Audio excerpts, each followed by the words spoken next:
Salut les gamers et bienvenue dans ce second épisode de l'émission Max Découvre, l'émission où je vous donne mon avis sur les jeux auxquels je joue actuellement. L'épisode a mis un peu plus de temps que prévu à sortir, mais aujourd'hui nous allons enfin nous pencher sur Ridge Racer sorti sur PlayStation 1.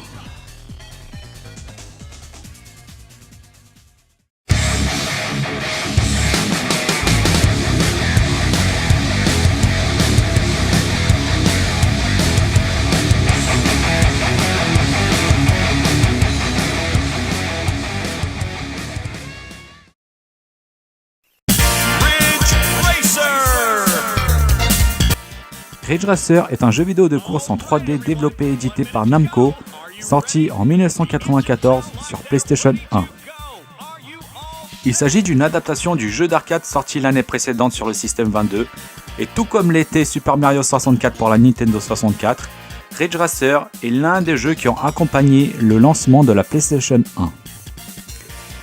Mais avant de vous parler de l'adaptation console, j'aimerais vous parler du jeu d'origine que j'ai eu l'occasion de tester sur Home Station.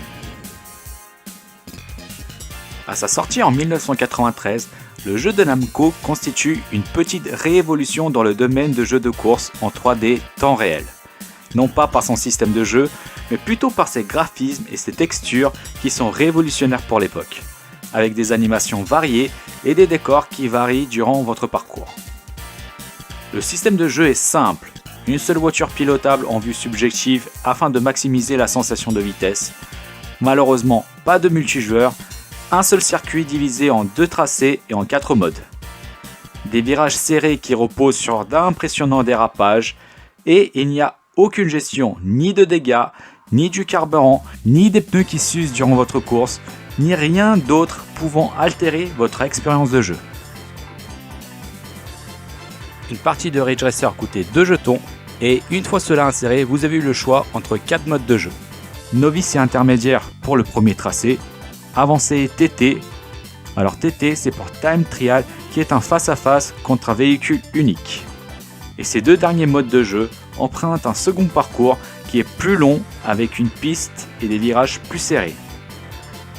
Ce qui change d'un mode de jeu à un autre, en plus de la difficulté liée à vos adversaires, c'est également la vitesse maximale qui passe de 160 km/h pour le mode novice à 220 pour la course TT.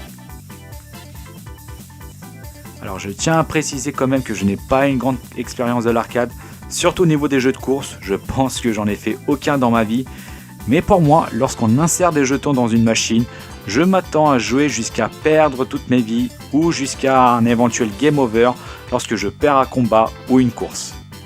Mais ici, on n'est pas du tout dans ce cas de figure-là. Dans Ridge Racer, les jetons que vous insérez, ça vaut uniquement pour une course. Donc peu importe si vous jouez bien ou mal, ou si vous gagnez la course ou pas, vous avez obligatoirement cet écran de Game Over à la fin. Donc comme je l'ai dit, je ne sais pas est-ce que c'est quelque chose qui se fait habituellement sur les jeux de course sur arcade. Moi j'aurais plutôt imaginé un système de championnat avec une difficulté croissante, ou du moins avoir la possibilité de changer de mode de jeu si vous gagnez une course. Ici, ce n'est pas le cas, vous faites votre course et puis c'est tout. La seule récompense que vous pouvez avoir, c'est si vous faites un temps satisfaisant, vous pouvez rentrer votre nom dans le high score de la machine. En résumé, on peut faire l'intégralité de tout ce que le jeu a à nous proposer en une dizaine de minutes. Pour finir sur la version arcade, on peut mentionner le fait que le jeu a eu le droit à 2 autres versions. La version Free Monitor, qui est une version avec un affichage à 3 écrans simultanés pour donner un effet périphérique. Et la version Full Scale, qui est une machine utilisant une carrosserie de voiture à taille réelle et de 3 grands écrans.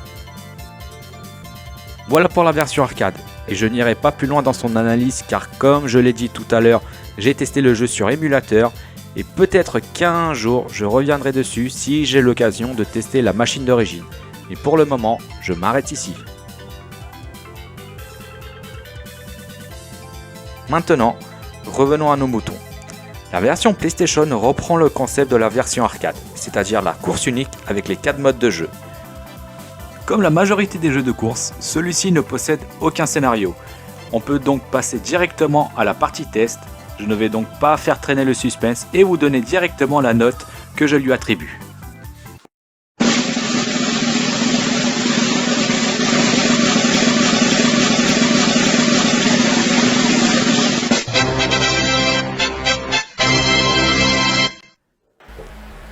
Avec ce tout premier Ridge Racer, Namco signe une très bonne conversion de l'arcade. La sensation de vitesse est bien retranscrite, piloter les véhicules est une vraie partie de plaisir et on y prend vite goût. Graphiquement, on ne va pas se mentir, il existe une grande différence entre la version arcade et la version console, mais il faut savoir que graphiquement parlant, la version console constitue une révolution pour cette époque. Aujourd'hui, je suis d'accord pour dire que ça pique les yeux, mais en 1994, les gens n'avaient pas l'habitude de voir une telle prouesse technique sur console.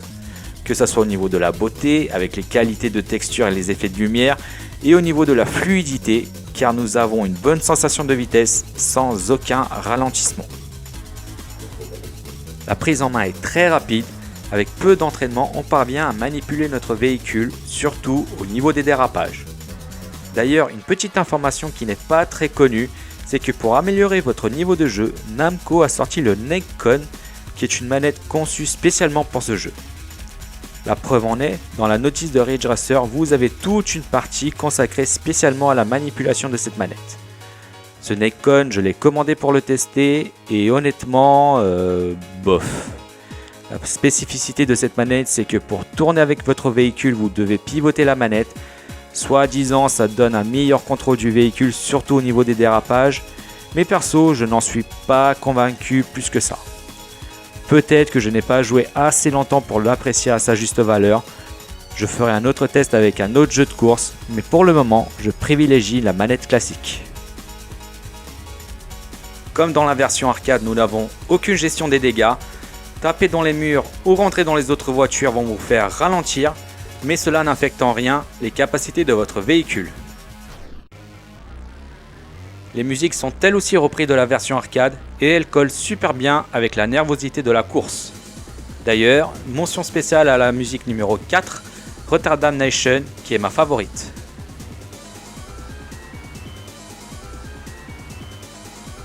Pour ce qui est des bruitages, on est pas mal non plus, avec un speaker qui vient commenter nos prouesses en temps réel. Et pour ce qui est du bruit du moteur, là non plus ça ne me déplaît pas. Nous avons même un petit changement dans le bruit du moteur lorsqu'on le rentre et qu'on sort du tunnel. Donc niveau bruitage, je valide. On peut citer ici une petite anecdote, c'est que une fois Ridge Racer chargé, on peut sortir le disque et le remplacer par un CD de musique. L'explication, c'est que le jeu est tellement petit qu'il tient entièrement dans la RAM du système. Vous n'avez donc pas besoin du CD pour y jouer, la console utilisant celui-ci uniquement pour charger les musiques. Ainsi, si cela ne vous plaise pas, vous pouvez insérer n'importe quel CD de musique pour piloter les véhicules tout en écoutant vos musiques favorites. Mais petit conseil, n'y jouez pas sans aucun CD car niveau ambiance, ce n'est pas trop ça.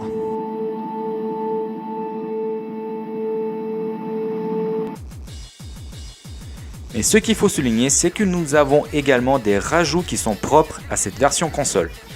Déjà, le nombre de véhicules. Si vous aviez découvert le secret et que vous avez réussi à faire un perfect au mini-jeu du début lors du chargement, vous avez accès à 12 voitures. Et chaque voiture a ses propres caractéristiques de conduite qui sont réparties en 4 catégories. L'accélération, la vitesse maximale que le véhicule peut atteindre par rapport à la course. Et puis si je devrais traduire littéralement les deux autres paramètres, la traction et la manutention. Ces deux dernières caractéristiques sont surtout utiles dans les virages, vous permettant de prendre des virages plus serrés à grande vitesse et où la sensibilité de dérapage du véhicule est plus ou moins importante selon le niveau de traction.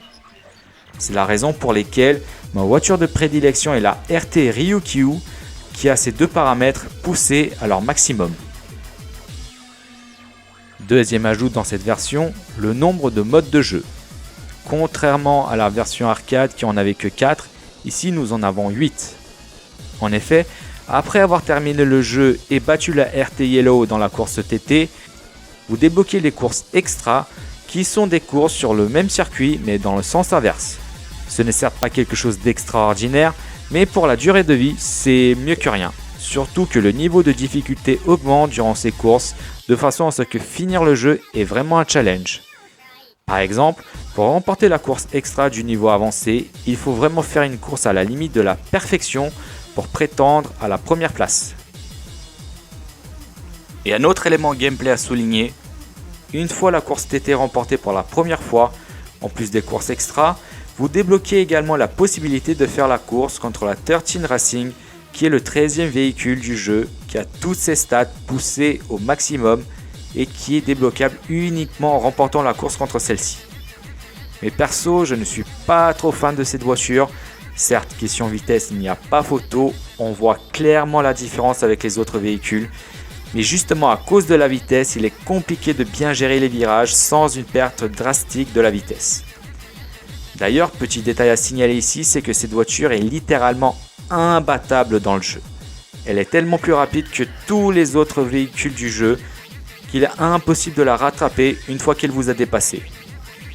Et cela, je pense que les développeurs s'en sont rendus compte, car lorsque vous l'affrontez, elle s'arrête après le premier tour et elle vous laisse prendre de la distance avant de redémarrer. Et c'est uniquement cela qui vous permet de la battre, à condition de bien gérer les virages et ne pas faire de fautes durant votre conduite en tapant les murs. Comme dans la version arcade, il est possible de conduire soit en automatique, soit en manuel en changeant vous-même les vitesses avec les touches L1 et R1. Cependant, contrairement à la version arcade, on peut changer la prise de vue. Bien que je vous recommande de garder cette vue subjective comme dans la version arcade, on peut également la changer avec une prise de vue plus reculée où on voit notre voiture. Maintenant, parlons des quelques points négatifs. Déjà, celle qui m'a le plus énervé, j'ose le dire, c'est au niveau de la visibilité. Dans la seconde partie du jeu, les développeurs, pour varier l'expérience, nous ont proposé un système jour-nuit qui en soi n'est pas une mauvaise idée, sauf à un certain moment dans la course avancée, dans la course TT, vous avez cette prise de vue où vous conduisez dans l'obscurité. Très mauvaise idée, car on ne voit absolument rien. Je ne sais pas combien de fois j'ai raté mes virages à cause de cela. Heureusement qu'après des heures de jeu, on connaît pratiquement par cœur le parcours, mais même comme ça, on peut se louper, car on voit le virage qu'au dernier moment, ce qui empêche la bonne anticipation. En termes de défauts, c'est la seule chose qui m'a dérangé dans le jeu. Mais j'aimerais vous parler d'un autre élément qui peut être discutable. Sans être un défaut en soi, c'est au niveau du gameplay. Comme je l'ai dit tout à l'heure, Namco a fait de l'excellent travail sur leur portage console. Le jeu reste très typé arcade et super fidèle à la version d'origine. Mais justement, faire un jeu avec un circuit unique, ça peut passer sur arcade, car comme je l'ai dit, une partie est égale à une seule course, et si vous voulez continuer à jouer, vous devez dépenser plus d'argent. Mais sur console, faire tout le temps le même circuit, ça devient rapidement répétitif.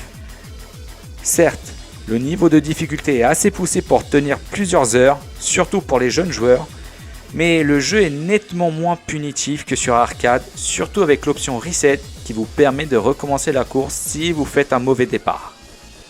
Honnêtement, je pense que ma note aurait été supérieure si on avait eu d'autres ajouts que le mode extra où on refait le même circuit dans l'autre sens. J'aurais peut-être aimé avoir d'autres circuits inédits à cette version console, car comme je l'ai dit au début, le jeu tient entièrement dans la RAM de la console, donc la capacité CD n'est pas utilisée à son maximum.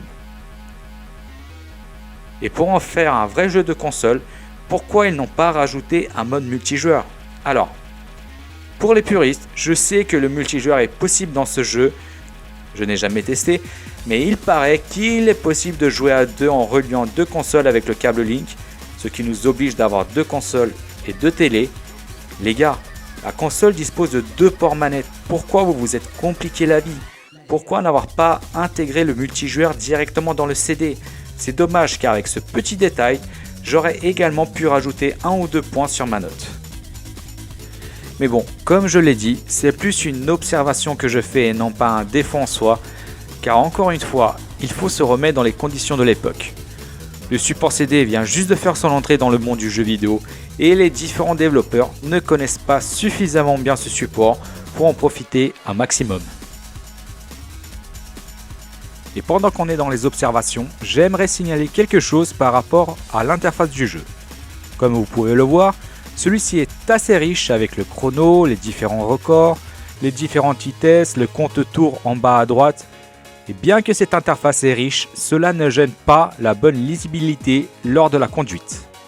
mais j'aimerais attirer votre attention sur la map dans le coin en haut à gauche.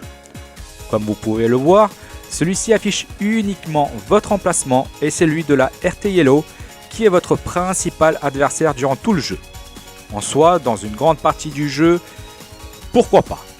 Les autres voitures ne sont plus une grande menace une fois dépassées, mais vers la fin du jeu, j'aurais aimé avoir l'emplacement des autres voitures, surtout l'emplacement de la 13 Racing lors des courses TT, et dans la course extra avancée, rattraper les premières voitures est vraiment difficile. Ça m'est déjà arrivé de ne pas les rattraper alors que j'ai fait un sans faute lors de ma conduite.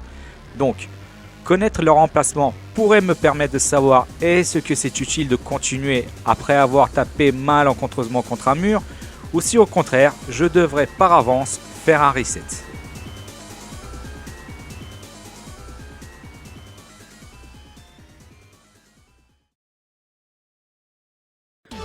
Pour conclure, Ridge Racer sur PS1 est-il un bon jeu? Ma réponse est oui. On ne va pas se mentir, contrairement à Mario 64 que j'ai testé dans mon premier épisode et qui est toujours aussi plaisant à parcourir aujourd'hui, Ridge Racer a moins bien vieilli. Graphiquement, certaines textures sont un peu baveuses et le gameplay n'est pas assez riche pour nous tenir en haleine pendant plusieurs heures comme peut le faire Mario 64. Mais pour l'apprécier à sa juste valeur, il faut faire un petit effort de recontextualisation. Le jeu sort au début de vie de la PS1, à une époque où on commence tout juste à connaître le support CD. Et pour cette époque, le jeu s'en sort plus que bien. Graphiquement, Namco a fait de l'excellent boulot et Ridge Racer s'impose rapidement comme référence du jeu de course en 3D, avec une fluidité et une sensation de vitesse bien gérée. Le jeu propose une maniabilité accessible et très typée arcade avec ses virages en épingle à grande vitesse. Les dérapages nécessitent un petit temps d'adaptation pour être totalement maîtrisé, mais on prend vite la main. De mon point de vue, la bande son est excellente, que ce soit au niveau des bruitages, du son du moteur ou de la musique elle-même. Mais si celle-ci ne vous plaît pas, rien ne vous empêche d'intégrer vos propres musiques en remplaçant le CD. Difficulté croissante qui vous oblige à connaître bien le jeu si vous souhaitez voir le bout et battre la 13 Racing. Par contre, le système jour-nuit est un peu passé à travers à cause de ce manque de visibilité quand on conduit la nuit. Le mode multijoueur, comme je l'ai dit, est absent du CD et vous oblige à avoir une configuration et du matériel compliqué à réunir pour pouvoir affronter vos amis. Et pour ce qui est de la durée de vie, un seul circuit disponible en 8 épreuves pour un jeu qui se termine en environ 2 heures. Et malheureusement, la rejouabilité n'est pas optimale à part si vous êtes un accro du chrono. Mais bon, le jeu dispose de l'argument d'être sorti au début de l'ère CD, ce qui le sauve d'une note inférieure à la moyenne.